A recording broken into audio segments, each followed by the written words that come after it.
ಓಂ ಸಾಯಿರಾಮ್. ಅಖಿಲಾಂಡಕೋಟಿ ಬ್ರಹ್ಮಾಂಡ ನಾಯಕ ರಾಜಾಧಿರಾಜ ಯೋಗಿರಾಜ ಪರಬ್ರಹ್ಮ ಶ್ರೀ ಸಚ್ಚಿದಾನಂದ ಸದ್ಗುರು ಸಾಯಿನಾಥ್ ಮಹಾರಾಜ್ಗೆ ಜೈ. ಬಾಬಾರವರ ಪಾದಗಳಿಗೆ ನಮಸ್ಕರಿಸುತ್ತಾ, ಸ್ನೇಹಿತರೆ, ಬಾಬಾರವರು ತಮ್ಮ ಭಕ್ತರಿಗೆ ಧಾರ್ಮಿಕ ಗ್ರಂಥಗಳನ್ನು ತಮ್ಮ ಸ್ವಹಸ್ತದಿಂದ ಕೊಟ್ಟು ಅವರನ್ನು ಪುನೀತರನ್ನಾಗಿ ಮಾಡುತ್ತಿದ್ದರು. ಮಾನವ ಸಾಗರದಲ್ಲಿ ಸ್ನಾನ ಮಾಡಿದರೆ ಸಮಸ್ತ ಪವಿತ್ರ ಕ್ಷೇತ್ರಗಳಲ್ಲಿ ಮತ್ತು ಪುಣ್ಯ ನದಿಗಳಲ್ಲಿ ಮಿಂದ ಪುಣ್ಯ ದೊರಕುತ್ತದೆ ಮತ್ತು ಅವನು ಸದ್ಗುರುವಿಗೆ ನಮಸ್ಕರಿಸಿದರೆ ತ್ರಿಮೂರ್ತಿಗಳಿಗೂ ಪರಬ್ರಹ್ಮನಿಗೂ ನಮಸ್ಕರಿಸಿದ ಪುಣ್ಯ ಲಭಿಸುತ್ತದೆ ಅಂತಲೇ ನಾವು ಹೇಳ್ಬಹುದು. ಸಾಯಿನಾಥರು ಭಕ್ತರ ಕಲ್ಪತರುವು, ವರ ಕಾಮಧೇನುವು, ಜ್ಞಾನಸಾಗರರು ಆಗಿದ್ದರು. ಮತ್ತು ಸಾಯಿನಾಥರು ತಮ್ಮ ಲೀಲೆಗಳನ್ನು ಕೇಳುತ್ತಾ, ಯಾರೇ ಭಕ್ತರೇ ಆಗಲಿ ಅವರು ಸಾಯಿನಾಥರ ಕಥೆಗಳನ್ನು ಕೇಳುತ್ತಾ ಅದನ್ನು ಸ್ವಾದಿಸುವಂತಾಗಲಿ ಮತ್ತು ಲೀಲೆಗಳನ್ನು ಕೇಳುತ್ತಾ ಶರೀರವು ಬೆವರಲಿ, ನಯನಗಳಿಂದ ಆನಂದ ಬಾಷ್ಪ ಹರಿಯಲಿ, ಪ್ರಾಣಗಳು ನಿಶ್ಚಲವಾಗಲಿ, ಮನಸ್ಸು ಶಾಂತಿ ಪಡೆಯಲಿ ಮತ್ತು ರೋಮಾಂಚಿತರಾಗಿ ಶೋಕಿಸಿ ರೋಧಿಸಲಿ, ಚಿಕ್ಕದು ದೊಡ್ಡದು ಎಂಬ ಭೇದ ಭಾವ ತೊಲಗಲಿ. ಈ ರೀತಿ ಅವರು ಮತ್ತು ಅವರ ಕುಟುಂಬವು ಸಾತ್ವಿಕ ಪ್ರೇರಣೆಯನ್ನು ಹೊಂದುವಂತಾಗಲಿ. ಇದು ಲಭಿಸಿದ್ದೇ ಆದರೆ ಗುರುವಿನ ಕೃಪಾ ಕಟಾಕ್ಷ ಲಭಿಸಿತು ಎಂದನೇ ಅರ್ಥ ಅಂತ ನಾವು ಹೇಳ್ಬೋದು. ಮತ್ತು ಬಾಬಾರವರು ಪವಿತ್ರ ಗ್ರಂಥಗಳನ್ನು ದಯಪಾಲಿಸ್ತಿದ್ರು ಅವ್ರ ಭಕ್ತರಿಗೆ. ಬಾಬಾರವರು ವಿವಿಧ ರೂಪಗಳಲ್ಲಿ ಉಪದೇಶಗಳನ್ನು ನೀಡ್ತಿದ್ರು. ಅವರು ಭಕ್ತರು ಏನಾದ್ರು ಗ್ರಂಥಗಳನ್ನ ಪಾರಾಯಣ ಮಾಡಬೇಕು ಅಂತಂದರೆ ಅವರು ಬಾಬಾರವರ ಪಾದಗಳಿಗೆ ಸ್ಪರ್ಶಿಸ್ತಾ ಆ ಗ್ರಂಥಗಳನ್ನ ಪಾರಾಯಣ ಮಾಡ್ತಿದ್ರು. ಮತ್ತು ಈ ಗ್ರಂಥಗಳನ್ನ ಪಾರಾಯಣ ಮಾಡಬೇಕಾದ್ರೆ ಬಾಬಾ ಅವರು ತಮ್ಮ ಜೊತೆ ಇರ್ತಾರೆ ಅನ್ನೋದು ಭಕ್ತರ ಭಾವನೆಯಾಗಿರುತ್ತೆ. ಒಂದು ಸಲ ಕಾಕಾಮನ ಮಹಾಜನಿಯವರು ಏಕನಾಥ ವಿರಚಿತವಾದ ಭಾಗವತ ಗ್ರಂಥಗಳನ್ನು ಓದೋಕ್ಕೆ ಶಿರಡಿಗೆ ಬರ್ತಾರೆ. ಆವಾಗ ಶ್ಯಾಮ ಅವರು ಆ ಗ್ರಂಥನ ಓದೋಕ್ಕೆ ಇಷ್ಟಪಟ್ಟು ಬಾಬಾರವರಲ್ಲಿ ಅದನ್ನು ತಗೊಂಬರ್ತಾರೆ, ಅವ್ರ ಹತ್ರ ಇಸ್ಕೊಂಡು. ಆಗ ಬಾಬಾ ಅವರು ಆ ಪುಟಗಳನ್ನ ಸ್ವಲ್ಪ ತಿರುವು ಹಾಕಿ, ಇದನ್ನು ನೀನೇ ಇಟ್ಕೋ ಅಂತಂತ ಬಾಬಾ ಹೇಳ್ತಾರೆ.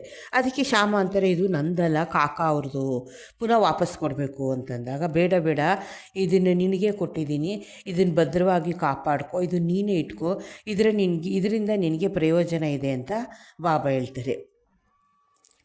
ಕೆಲವು ದಿನಗಳ ನಂತರ ಕಾಕಾಮನ ಮಹಾಜನಿಯವರು ಮತ್ತೊಂದು ಭಾಗವತ ಬುಕ್ನ ತೊಗೊಂಬಂದು ಬಾಬಾರವರ ಕೈಗೆ ಸ್ಪರ್ಶಿಸಿ ಅದನ್ನು ಓದೋಕ್ಕೆ ಶುರು ಮಾಡ್ತಾರೆ.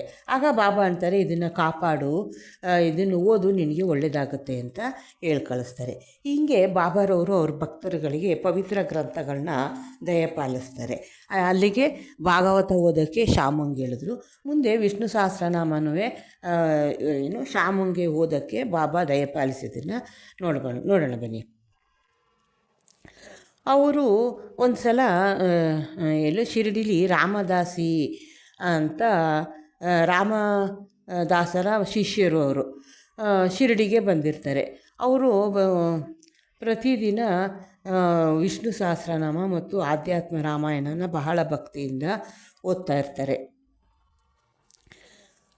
ಬಾಬಾ ಹಂಗೆ ವಿಷ್ಣು ಸಹಸ್ರನಾಮನ ಶ್ಯಾಮಂಗೆ ಅದನ್ನು ದಯಪಾಲಿಸಬೇಕು ಅಂತ ಅವ್ರಿಗೆ ಮನಸ್ಸು ಬಂದು ಬಾಬಾರವ್ರು ಏನು ಮಾಡ್ತಾರೆ, ರಾಮದಾಸಿನ ಹತ್ರ ಕರೆದು, ನನಗೆ ಬಹಳ ಹೊಟ್ಟೆ ನೋವಾಗಿದೆ, ಸೋನಾಮುಖಿ ತಿನ್ನಬೇಕು, ಅದನ್ನು ತಿಂದೇ ಹೋದರೆ ನನಗೆ ಕಡಿಮೆ ಆಗೋಲ್ಲ, ಪೇಟೆಗೆ ಹೋಗಿ ತೊಗೊಂಡು ಬಾ ಅಂತ ರಾಮದಾಸಿನ ಕಳಿಸ್ತಾರೆ. ಈ ವಿಷ್ಣು ಸಹಸ್ರನಾಮ ಓದ್ತಿರ್ತಾನಲ್ಲ ರಾಮದಾಸಿ, ಅವನು ಪುಸ್ತಕನ ವಿಷ್ಣು ಸಹಸ್ರನಾಮ ಬುಕ್ಕನ್ನ ಪಕ್ಕದಲ್ಲಿ ಇಟ್ಬಿಟ್ಟು ಅವನು ಪೇಟೆಗೆ ಹೋಗ್ತಾನೆ. ಆಗ ತಕ್ಷಣ ರಾಮದಾಸಿ ಬುಕ್ ಇಟ್ಟಿರ್ತಾನಲ್ಲ ವಿಷ್ಣು ಸಹಸ್ರನಾಮದ ಬುಕ್, ಅದನ್ನು ತಗೊಂಬಂದು ಶ್ಯಾಮ ಅವ್ರನ್ನ ಕರೆದು, ಶ್ಯಾಮ, ಇದು ಬಹಳ ಬಾಬಾ ಹೇಳ್ತಾರೆ, ಇದು ಬಹಳ ಬೆಲೆಯುಳ್ಳದ್ದು, ಪವಿತ್ರವಾದದ್ದು ಆಗಿದ್ದೆ, ನಾನು ಇದಕ್ಕೆ ಬಹುಮಾನವಾಗಿ ಕೊಡುತ್ತಿದ್ದೀನಿ, ಇದನ್ನು ಓದು. ಒಂದು ಸಾರಿ ವಿಷ್ಣು ಸಹಸ್ರ ನನಗೆ ಎದೆನೋವು ಜಾಸ್ತಿಯಾಗಿ ಬದುಕೋ ಭರವಸೆನೇ ಇರಲಿಲ್ಲ. ಆಗ ಈ ಪುಸ್ತಕನ ನನ್ನ ಎದೆಗೆ ಹೊತ್ತುಕೊಂಡೇನು, ಎಂಥ ವಿರಾಮ ದೊರಕಿತು ನಿನಗೆ ಗೊತ್ತೇ, ದೇವರೇ ಕೆಳಗಿಳಿದು ಬಂದು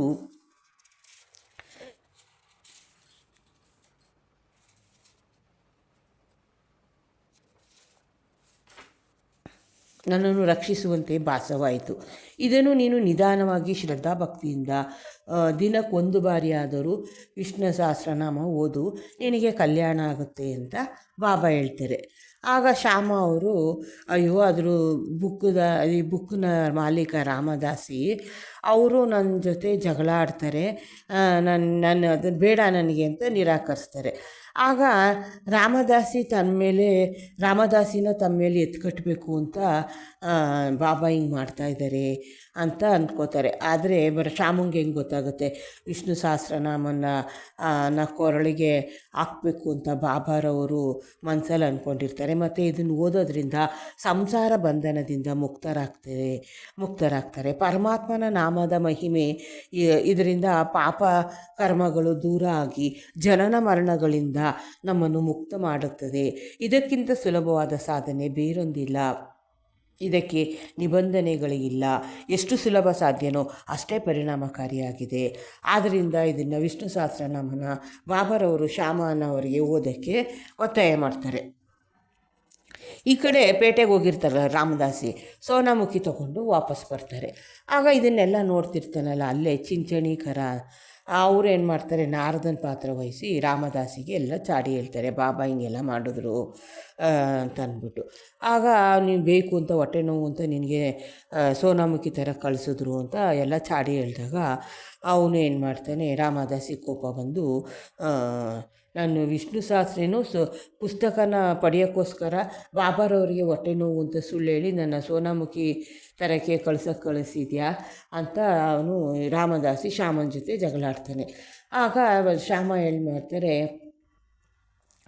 ಅವ್ರ ಜೊತೆ ಮನಸ್ಸು ಒಲಿಸೋಕ್ಕೆ ಶುರು ಮಾಡಿ ಅವ್ರನ್ನ ಸಮಾಧಾನ ಮಾಡಿ ಶಾಂತ ರೀತಿಯಿಂದ ಇರೋಕ್ಕೆ ಮಾತಾಡ್ತಾರೆ. ಆದರೆ ವಿಫಲರಾಗ್ಬಿಡ್ತಾರೆ, ಅವರು ಒಪ್ಪಲ್ಲ. ಆಗ ಬಾಬಾ ಏನು ಮಾಡ್ತಾರೆ, ರಾಮದಾಸಿ ಹತ್ರ ಬಂದು, ರಾಮದಾಸಿ ಯಾಕೆ ಈ ಥರ ವರ್ತಿಸ್ತಾ ಇದೆಯಾ, ಯಾತಕ್ಕೆ ಈ ಥರ ಕೋಪ ಮಾಡ್ಕೊಂಡಿದ್ಯಾ, ಶ್ಯಾಮ ನಮ್ಮ ಹುಡುಗನೇ ಅಲ್ವೇ, ಅನವಶ್ಯವಾಗಿ ಯಾಕೆ ಅವನ್ನ ತೆಗಳ್ತಾ ಇದೆಯಾ, ಇತ್ತೀಚೆಗೆ ಬಹಳ ಜಗಳಗಂಟ ಆಗಿದೆಯಾ, ನಿನಗೆ ಮೃದು ನುಡಿ ಬರಲ್ವಾ, ಪ್ರತಿನಿತ್ಯ ಪವಿತ್ರ ಗ್ರಂಥಗಳನ್ನು ಪಠಿಸ್ತೀಯಾ, ಆದರೂ ಕೂಡ ನಿನ್ನ ಮನಸ್ಸು ಶುಚಿಯಾಗಿಲ್ಲ, ನಿನ್ನ ಕ್ರೋಧಕ್ಕೆ ಯಾವ ಮಿತಿನೂ ಇಲ್ಲ, ನೀನೆಂಥ ರಾಮದಾಸಿನು ಅಂತ ಬಾಬಾ ಅಂತ ಹೇಳ್ತಾರೆ. ಆಗ ನಿಜವಾದ ರಾಮದಾಸಿಗೆ ಮಮತೆ ಇರುವುದಿಲ್ಲ.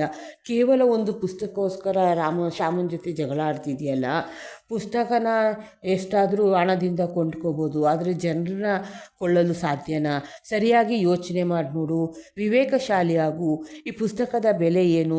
ಶ್ಯಾಮ ಇದಕ್ಕೆ ಸಂಬಂಧಪಟ್ಟವನಲ್ಲ, ನಾನೇ ಪುಸ್ತಕವನ್ನು ಅವನಿಗೆ ಕೊಟ್ಟೆ, ನೀನು ಈಗಾಗಲೇ ವಿಷ್ಣು ಸಹಸ್ರನಾಮನ ಬಾಯಿಪಾಠ ಮಾಡಿದ್ಯಾ, ಶ್ಯಾಮ ಅದನ್ನು ಓದಿ ಲಾಭ ಪಡೆಯಲಿ ಅಂತ ಬಾಬಾ ಹೇಳ್ತಾರೆ ರಾಮದಾಸಿಗೆ. ಆಗ ಎಂಥ ಮಧುರವಾಣಿ ಅಂದರೆ ಇದರ ಪರಿಣಾಮಕಾರಿಯಾಗಿ ಆಶ್ಚರ್ಯವಾಯಿತು. ರಾಮದಾಸಿ ತಕ್ಷಣ ಏನು ಮಾಡ್ತಾರೆ, ಶಾಂತರಾಗಿ ಶ್ಯಾಮನನ್ನು ಕರೆದು ವಿಷ್ಣು ಸಹಸ್ರನಾಮ ಬುಕ್ಕು ಕೊಟ್ಬಿಟ್ಟು ಇದಕ್ಕೆ ಬದಲಾಗಿ ನನಗೆ ಪಂಚರತ್ನ ಗೀತೆಯನ್ನು ಕೊಡೋಕ್ಕೆ ಕೇಳ್ತಾನೆ. ಆಗ ಶ್ಯಾಮ ಹೇಳ್ತಾರೆ, ನನಗೆ ಒಂದ್ಯಾಕೆ 10 ಪ್ರತಿಗಳನ್ನು ನಾನು ಕೊಡ್ತೀನಿ ಅಂತ ಶ್ಯಾಮ ಹೇಳ್ತಾರೆ. ಈ ರೀತಿ ಇಬ್ಬರಿಗೂ ರಾಜಿ ಆಗುತ್ತೆ. ಇದ್ರ ಏನಿಂದ ತಿಳಿದು ಬರುತ್ತೆ ಅಂದರೆ, ವಿಷ್ಣು ಸಹಸ್ರನಾಮದ ಪವಿತ್ರ ಗ್ರಂಥದಿಂದ ಎಷ್ಟು ಪ್ರಯೋಜನ ಆಗಿದೆ ಅಂತ ತಿಳ್ಕೊಳ್ಳೋದಕ್ಕೆ ಬಾಬಾರವರು ಶ್ಯಾಮರವರಿಗೆ ಕೊಟ್ಟಿದ್ದ ಪಾಲಿಸಿದ್ರು ಅಂತ ನಾವು ತಿಳ್ಕೊಬೋದು. ಮತ್ತು ಒಂದಿನ ಕಾಕಾ ಸಾಹೇಬರು ಧ್ಯಾನ ಮಾಡ್ತಾ ಇರ್ತಾರೆ. ಅವ್ರಿಗೆ ಧ್ಯಾನ ಮಾಡ್ತಿದ್ದಾಗ ವಿಠ್ಠಲನ ದರ್ಶನ ಆಗುತ್ತೆ. ಮತ್ತು ಅವರು ಶಿರಡಿ ಮಸೀದಿಗೆ, ಬಾಬಾ ಇರೋ ಮಸೀದಿಗೆ ಹೋದಾಗ ಬಾಬಾ ಹೇಳ್ತಾರೆ, ವಿಠ್ಠಲನ ದರ್ಶನ ಆಯಿತಾ, ಅವನು ಬಹು ತುಂಟ, ಭದ್ರವಾಗಿ ಹಿಡಿದುಕೋ, ಇಲ್ದಿದ್ರೆ ತಪ್ಪಿಸಿಕೊಳ್ಳುವನು ಅಂತ ಬಾಬಾ ಕಾಕಾ ಸಾಹೇಬ್ರಿಗೆ ಹೇಳ್ತಾರೆ. ಆಗ ಕಾಕಾ ಸಾಹೇಬರು ಮನಸ್ಸಲ್ಲೇ ಅಂದ್ಕೊಂಡು ಸರಿ ಆಯಿತು, ಒಂದು ಸಲ ಮಧ್ಯಾಹ್ನದೊತ್ತಿಗೆ ಅವರು ದಾರೀಲಿ ನಡ್ಕೊಂಡು ಹೋಗ್ತಾ ಇರ್ತಾರೆ.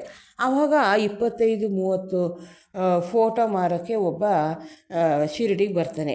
ಆಗ ತಕ್ಷಣ ಅವರು ಆ ಫೋಟೋ ನೋಡ್ತಾರೆ. ಅವರು ಧ್ಯಾನಾಸಕ್ತರಾಗಿರ್ತಾರಲ್ಲ, ಆವಾಗ ಕಂಡ ವಿಠ್ಠಲನ ಮೂರ್ತಿಯಂತೆ ಇದ್ದು ಕಂಡು ಅವರಿಗೆ ಆಶ್ಚರ್ಯ ಆಗುತ್ತೆ.